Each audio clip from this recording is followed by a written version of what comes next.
Hi everyone, Ann Wendell here for Girls Gone Strong, continuing to talk about hip mobility drills today. The second drill in our series is working on hip flexor mobility with some glute activation, getting you in a good position to just get those hips warmed up a little bit.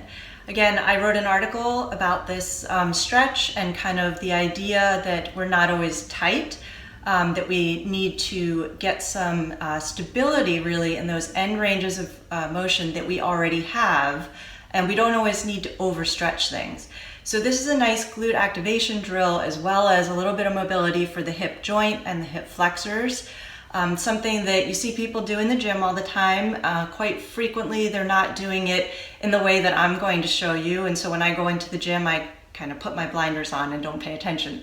But I want to show you all how to do it properly so that you can get a good mobility drill here.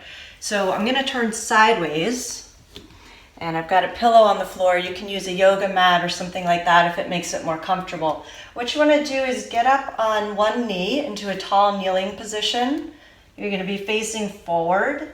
You got that front leg at about a 90-degree bend at the hip and at the knee. And you can start out in a kind of relaxed position. And then what I'm going to do is stay up nice and tall through my torso. I'm thinking about keeping my ribs over my pelvis. And I'm going to squeeze the glutes on my right side to drive the hip forward. And then I'm going to relax. I like doing this drill with about a 2-second hold. So sometimes what I'll do is 10 repetitions with a 2-second hold on each one. So I'm staying up nice and tall, squeezing the glutes until I come forward, and you should feel the stretch somewhere around in here. Now sometimes people feel it more in here. You can play around with the angle of kind of where you are and where you might feel that best. Things that you want to look out for: you don't want those hips to come way forward of the knee into more of a lunge stretch. That's not necessary for what we're trying to do here. And you also want to make sure that you're keeping your low back out of a hyperlordosis or too much extension. So you really just want to maintain that nice little curve that you normally have in the low back, and squeeze the glutes and kind of just maybe tuck under a little bit through here, okay? But no excessive arching in the low back.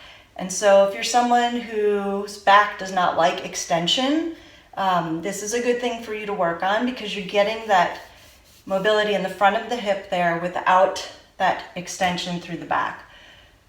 So you're just going to do a couple repetitions there. You can also do something like raising up the arm. You can turn away a little bit, and so if you're going to do that, breathing in, breathing out.